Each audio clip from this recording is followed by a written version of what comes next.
wanna apologize to all the rappers last week. I was a little hard on everybody. It was a little tough. Yeah, I was a little tough. Somebody called Joe was like, I got friends, nigga. Somebody, but I like how you did Ross's voice. Like, no, you know what? Nobody called. However,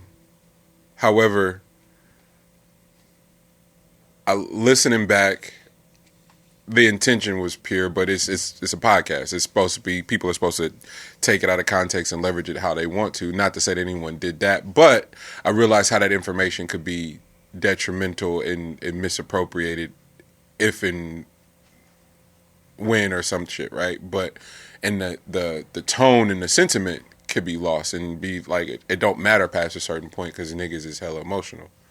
So the Roddy album comes out.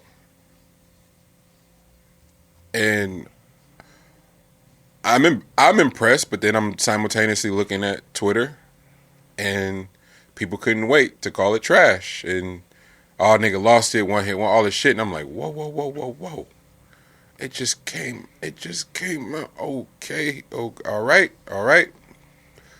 But it also is curation for the public. So you right, you know what? Y'all have at it. You're entitled to that. It's music. It's subjective. He put it out as art. People are entitled to it. Say what you need to.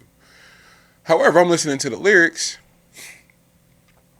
and I heard one too many loose references of suicide for my comfort from a young black man. And I'm just like, we gotta have a different conversation because he is expressing himself in an extremely vulnerable way that is going to be glossed over. Okay? Wake up Saturday morning, carve out some space to listen to Sean. Big Sean talked to Nori and EFN on Drink Champs. Shout out EFN and Nori and entire Revolt Network for what they've turned Drink Champs into. And Nori seemingly listening to the critics of like stepping on the interview. Nori has made exceptional leaps to be a better interviewer, and that show has gotten so much better.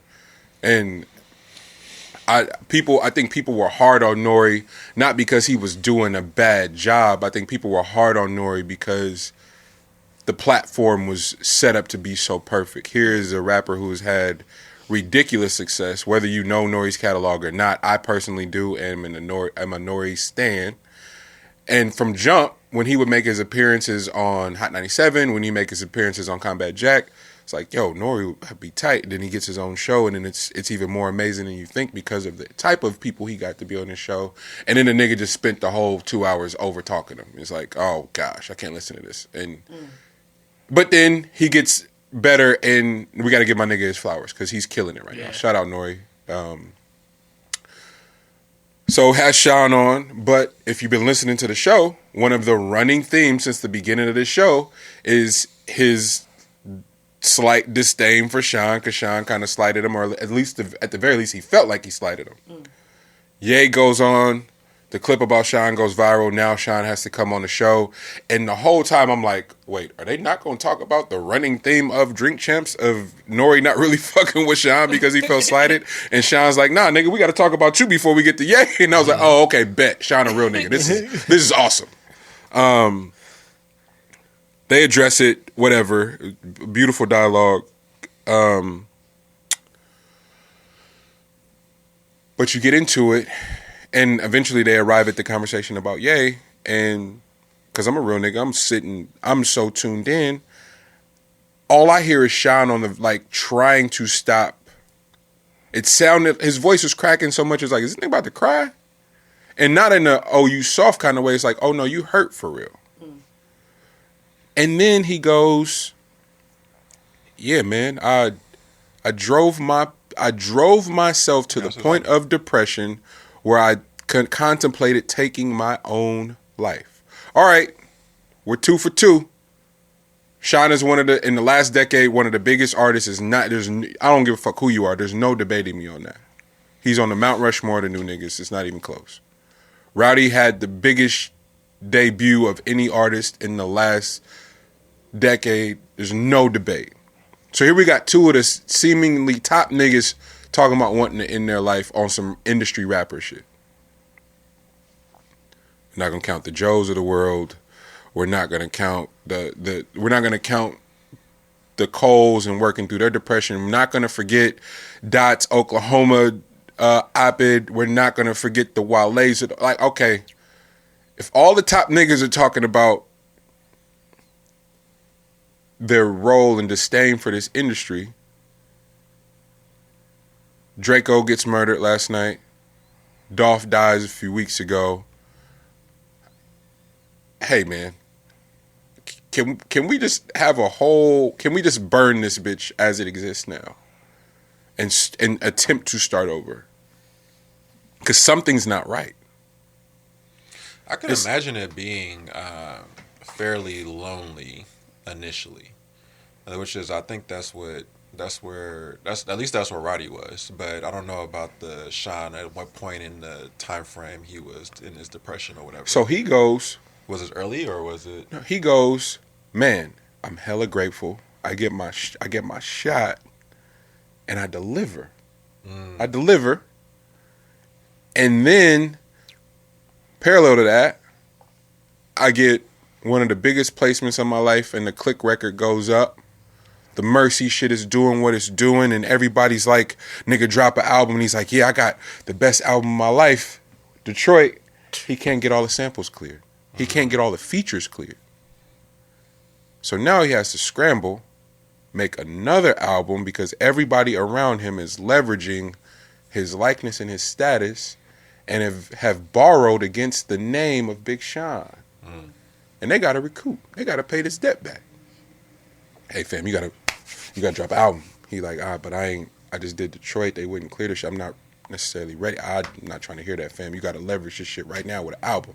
This mixtape shit ain't gonna cut it. Well, the streets loving Detroit, whether the label decided to, nah, fam, you got to drop it. That's where he got into the talk about freestyles? No, that's where he got into the talk about the difference between mixtapes and albums for him, but the business of it.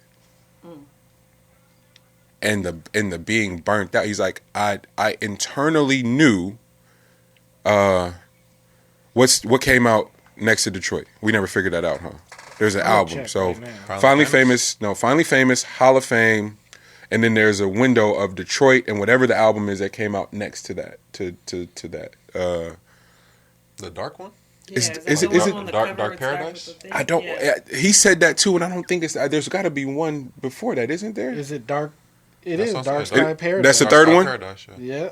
Because it goes. What's the big song? And then he Detroit came out in 2014, and then Dark Side Paradise was 2014 too. 2015. What is there an album in 14? No. So it is Dark Side Paradise. And you gotta remember, Detroit came out like at the end of 14. Okay, so it is. It's Detroit and Dark Side Paradise, and he's like, it wasn't ready.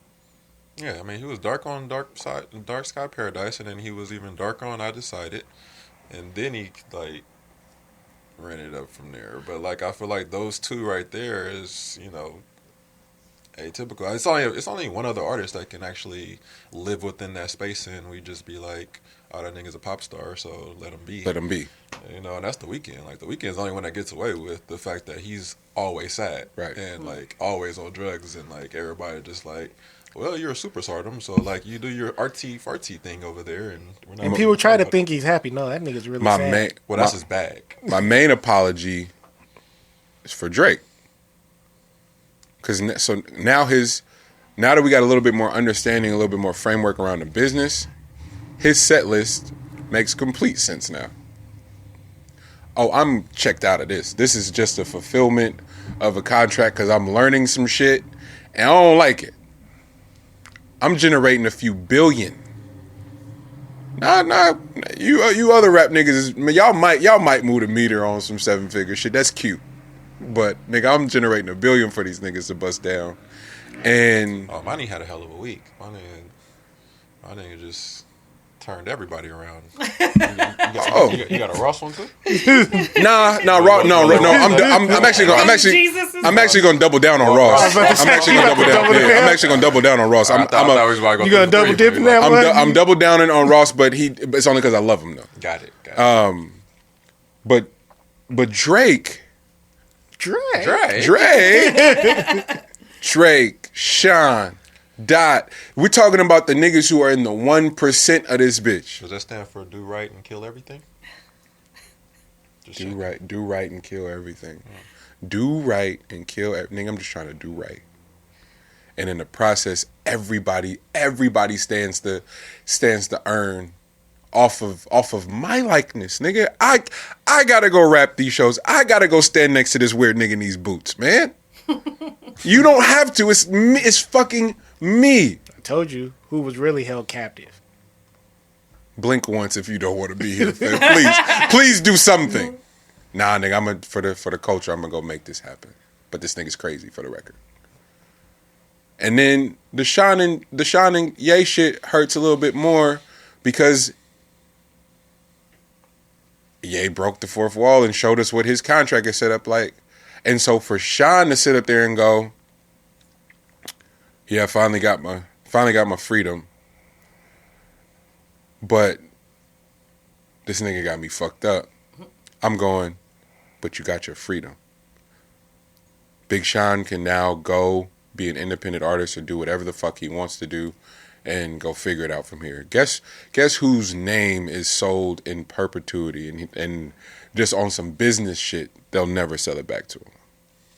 Kanye West is a slave for the rest of his life. I don't give a fuck what he got going on. I don't care how many billions he up. Not Ye, though.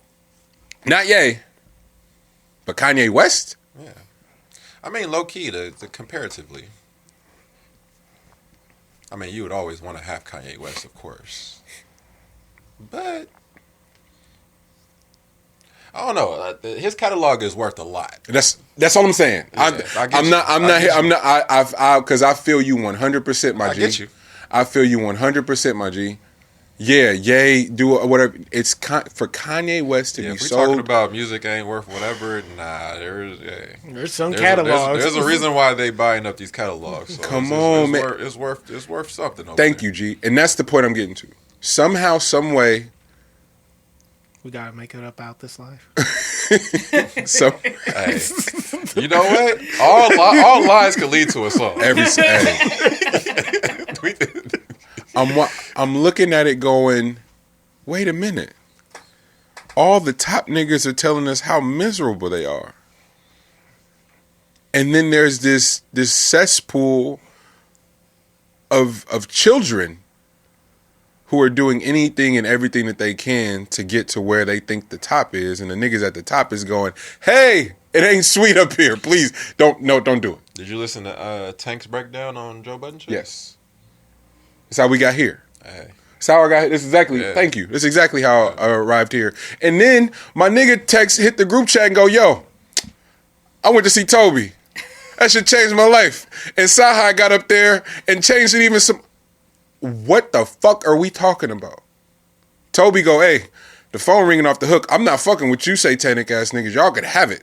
I will gladly nickel and dime my way, me and my wife and my sister, and we'll be a small mom and pop operation as long as we can if we don't have to deal with you devils. Something's wrong. If the niggas is peeking back there and going, oh no, and then the niggas that are there are going, if Kendrick is going, I'm getting the fuck out of here, bro. Can we please have a different conversation? Or no? Yeah, they'll never talk about that. That nigga gone. Gone. Hey man, I got here to make really, really dope art and to liberate my people, and that's not what the fuck is going on. They're flipping this shit to have us ruin ourselves, and I can't contribute to it. I can't. Not a sound mind. Come on, man. We gotta give niggas a little bit more credit than that. Like, I know we think the world is fucked up, but as I watched Sean speak and I heard his voice crack and I heard him getting emotional, I said, oh, that is a real nigga that is trapped or was trapped. And is completely thrown off by the nigga that got him here, who he is forever grateful and indebted for, doing the WWE shit. I didn't know this was wrestling. And Ye's fully just into. I'm just trying to move units and move the conversation, man. Ye's fully on his Trump shit. Ain't none of it personal. This shit. Ain't none of it personal. And Shauna's like, hey man, I almost ended my life behind this shit. There's nothing like getting to the point where you just embrace this shit. You know, like at some point, in order to occupy certain space, you gotta work on a certain level of embracing, or you gotta get the fuck away from it. Right. So you gotta choose one. You don't be in between. Choose one of them motherfuckers. So right. Are you in or are you out?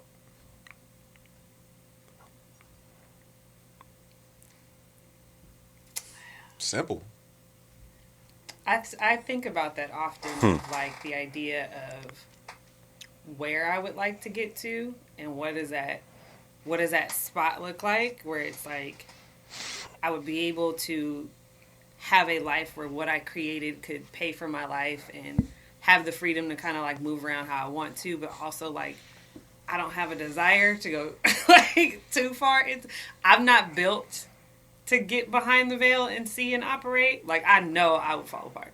So I've been thinking about like where is that spot, and also trying to find people that I think are roughly where that spot is to kind of see, to try to see in a way like what does that look like and what does that feel like. So one of my favorite people who has a podcast is Francesca Medina, and I think part of the reason I get so like enamored by her work and what she does, I'm just like, I think you have found a spot that works perfectly for you, to where she's doing really dope shit. Like she was, she's the one that hosts Insecure's like official podcast, like the rep one. Yeah. She hosts that. I know when they just had their 5th season Insecure, like when they had that concert, you know, her and I think it was Crystal were the hosts for it. So like she's known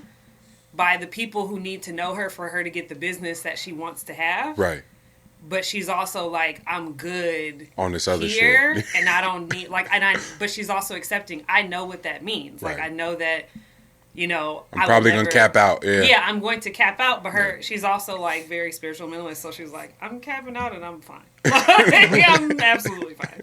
And it was crazy because she just picked up, and she's from New York originally, and she just picked up from New York, and for the first time in her life, she's about almost 40. She moved to Portland. Wow.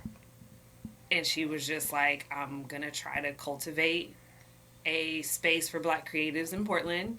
But also I needed to get into a space where my life felt peaceful and shit was good and I could buy my first home and all this stuff. But like kind of trying to find out like what is your sweet spot of your idea of success. Right. Because I do not have the same idea of success as some other people might have, because I just know like I would fall apart. Right.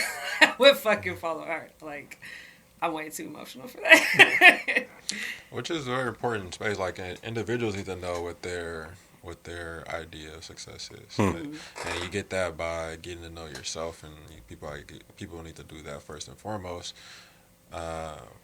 when entering, you know, into that space, I guess, because the shit can devour you not knowing who you are. You know, like you following everybody else's idea of what success is, and that's where people are getting burnt out and depressed and all these other things. You know what I'm saying? Like they're literally looking at what a standard is or what a blueprint is and seeing how obtainable it is, and then you can obtain it, but you know, are you willing to take everything that comes with once you've obtained it? You know, because if you didn't do it on your own, I wouldn't say your own merit, but you didn't do it on something that is really your character or you as a person, but you have it, you're going to feel terrible as a human being. You know what I'm saying? Not because you didn't live it out the way that's most in tune with yourself. So that's something that people have to kind of, you know, get to the bottom of and understand as they're, you know, climbing these ladders or whatever and getting to these points that they think that they want to get to is just like, for one, what are you built for? And then for two, are you sticking to your own guns on what it is that, you know, you want out of this? And that's why the concert was so hard. It's hard to put into words why it felt so good. When it was just like the energy of the room. Shout out Nell, Fats, Tobe, man, the whole time. Bro, it's crazy because when Tobe first went viral, I used to get hella jealous. Like, hella jealous. And I look like that nigga a little bit. But I didn't get to stumble on Tobe myself. Jizzle was the first person to go, hey, bro, you okay? Like, he sent me the link, and I was like, no, nigga, now I'm not. This nigga, I'll never make it now if this nigga exists. You know what I'm saying? It's still that scarcity thing. Sorry, B. But it's completely did a 180 where I feel so connected to them now whenever they have a moment. When he bought Nell's car, I was in there crying like a baby. This just so tight. When he got the Royce feature in the Bun B shit, it's like, oh, my nigga really figured this out. Sorry, I had to say shout out to them. Sorry. Oh yeah, it was the energy of the room, because first you got to think like this is his hometown, and he also said this is the largest venue he's ever sold out, which was 5,000 people. But you also have to consider like who is the fan base that listens to this person, right? And how are they going to react in a crowd? Because those people who are listening to this person and really, really fuck with their music enough to buy a ticket and really be there, like, they don't give a fuck about cheering. They not too cool for school. Like, they really resonate with this person. So the energy of the crowd is crazy. They're hyped, and it was really like a Houston homecoming. Like, in that room, you could feel like everybody in that room was like, we made it. Yeah. And it was so dope for, like, he also did this great thing, which he made it very clear. He was like, white people who are in here, because it was a mostly black crowd. He was like, white people who are in here, I want you to be very clear. I'm glad that you support my music, but this shit is for us. Understand you have come into our space. Act accordingly. And I was like, this nigga just got on stage and said this shit, and he was like, but all right, cousins, let's keep it lit, and just went off. But it was, you could tell the difference between somebody who has been independent and kept their values and reached a goal. The way they get to bask in that moment is different than when you have to, like, almost sell parts of your soul, per se, or just, like, alter your character to achieve something. When you achieve that thing, it doesn't feel the same. But when you, like, did that shit how you wanted to do it, and you sleep at night fucking beautifully, like, you could tell his energy was different. The whole room was just, and then I literally told him, I don't love doing comparisons, but I needed people to understand that I was like, I've been to a lot of concerts. Like, that concert, to me, the only thing that went above it is when I got to go see Beyonce do Lemonade, and I got to be like 3 seats away from the stage. Wow. And people, I'm like, you need to understand that statement.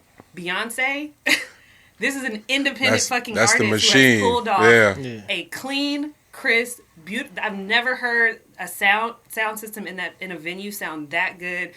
All of his background singers are crazy talented. Everybody, and then it's his hometown, so he's like, fuck it, we're doing like 10 extra songs. And then he's got Royce the 5'9", Sci-Hi the Prince, D Smoke, Bun B, Slim Thug, whoever Lil Kiki is, which I guess is like Hey, Lil Kiki. Lil Kiki came out? Bruh, you see my face? Did the place almost get burned down? Did he do Southside? Oh my God. Was he out there with Oh shit. He brought out Kiki in Houston. So first of all, they have a song together. So they have a song they do it. And I'm sitting there with my friend from LA, so I'm asking her, I'm like, do you know who that is? She was like, bitch, I'm really even new to it. And I was like, oh, I'm the reason you're okay. But you could see the crowd go up, and then Tobe goes like, we can't let him go without doing his song. Yeah. And I mean, from the front to the back. Everybody. 60, 70-year-old black people getting up just, and I was like, I don't know who this nigga is, but he is a hometown hero, whoever he is.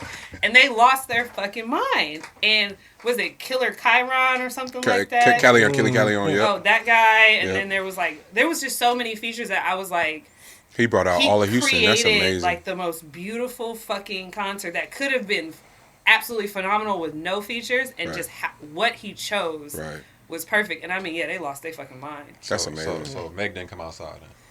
Nah, Meg ain't coming outside. Meg is still getting consistent. She ain't gotta. You're Meg not coming out the house. Meg about to tell stories on Netflix. You feel me?